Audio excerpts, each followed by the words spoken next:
siap. Oke ya.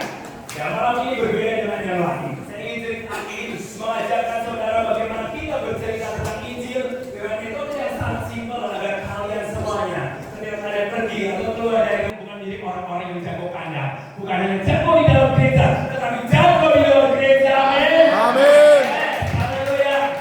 Ada banyak orang Kristen yang hanya jago di kandang, teriak-teriak di dalam, tetapi ketika bertemu dengan orang-orang yang baru kenal Yesus, kita nggak bisa berbuat apa-apa dan kita nggak bisa menceritakan apa-apa. Saudaraku, kenapa kita perlu menginjil, menceritakan kabar baik pada orang-orang di sekeliling kita? Karena yang pertama, semua manusia sudah jatuh dalam dosa. Sehingga ketika manusia jatuh dalam dosa, mereka butuh yang namanya keselamatan. Karena manusia itu tidak bisa menyelamatkan dirinya sendiri. Karena perbuatan baik itu tidak bisa membawa kita untuk masuk dalam kerajaan Allah. Oleh sebab itu kita perlu satu pribadi yang tidak pernah berbuat dosa, yang bisa menyelamatkan saya dan saudara. Maka itu kenapa saya ada hari ini bersama dengan saudara. Karena saya percaya pilihan saya adalah pilihan yang paling tepat, memilih Yesus Kristus sebagai Tuhan dan Juru Selamat saya. Sehingga ketika saya mati hari ini pun, saya percaya bahwa pasti saya masuk surga. Amin. Siapa yang yakin hari ini jika dipanggil Tuhan, kita yakin masuk surga? Coba katakan. Haleluya. Siapa yang kau yang itu masuk surga? Berarti sudah bisa hidup di dunia. Oke, saudaraku, saya senang sekali ketika saya bertanya kepada jemaat Tuhan di tempat ini dan saudara yakin ketika mau dipanggil Tuhan hari ini pasti masuk surga. Kenapa? Karena kita percaya bahwa Yesus Kristus, firman Allah yang diberitakan di dalam Injil itu bukan omong-omong, tetapi itu adalah perkataan yang hidup, firman yang hidup, yang sanggup mengubahkan orang-orang yang hidup dalam dosa menjadi orang-orang yang benar. Karena kita dibenarkan bukan oleh karena perbuatan kita, tetapi oleh karena iman kita kepada Yesus Kristus. Puji Tuhan.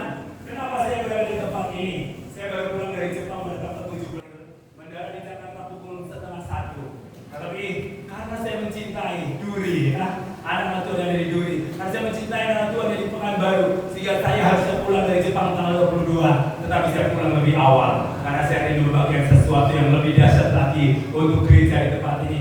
Kalau dipikir, masa dari Jepang mau turun ke Duri, ya kan? Berarti seperti downgrade. Masa dari kota besar turun ke perkebunan, itu seperti downgrade secara manusia. Tetapi saudaraku, di dalam kehidupan kita sebagai anak-anak Tuhan, tidak ada istilah downgrade, upgrade. Semua anak-anak Tuhan kedudukannya sama, baik yang ada di perkebunan kelapa sawit, baik yang ada di daerah Jakarta, yang ada di Jepang, yang ada di Amerika, yang ada di manapun saja berada, kita mempunyai status dan kedudukan yang sama di hadapan Tuhan. Yaitu status kita adalah anak-anak Allah. Tapi sangat semangat ya. Anak-anak Allah. Karena semangat jadi saya tambah semangat. Ya, bersyukur ya di Indonesia itu satu hal yang luar biasa. Pak Lukas tinggal telepon semua pada kumpul. Kalau di Jepang ngumpulin orang itu susah sekali. Seminggu sekali baru bisa ngumpulin hari Minggu. Makanya kegiatan di sana hanya adanya hari Sabtu dan hari Minggu. Selain itu agak sulit, saudara. Karena di sana itu hard life ya, kehidupan keras, kerja dan kerja dan kerja. Sehingga kalau saudara saya mau janjian sama orang Jepang, saya harus janjian jauh-jauh hari. Kadang-kadang sudah harinya juga diundur lagi. Karena apa? Masuk kerja, dan masuk kerja. Jadi benar-benar time is money. Waktu adalah uang buat orang Jepang. Dan memang semua orang butuh uang, betul? Saudara butuh uang? Amin. Ya kan? Hati senang walaupun gak ada uang. Setuju gak? Setuju ya? Setuju. Hati senang walaupun gak ada uang. Begitu gak ada uang langsung musik. Berarti lagi terus itu bohong ya. Hati senang walaupun gak ada uang.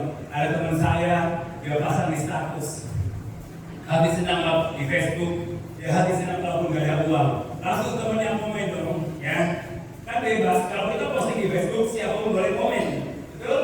Ya. Dan dia komen. Semoga kamu selamanya senang. Boleh kamu, berarti kamu doakan aku supaya gak ada uang. Makanya supaya apa hari senang walaupun gak ada uang. Memang semua orang butuh uang, tapi uang bukan segala-galanya. Cinta akan uang adalah akar daripada segala kejahatan. Jadi tidak sedikit orang yang cinta akan uang akhirnya saling membunuh keluarga, anak membunuh ibunya, ya kan?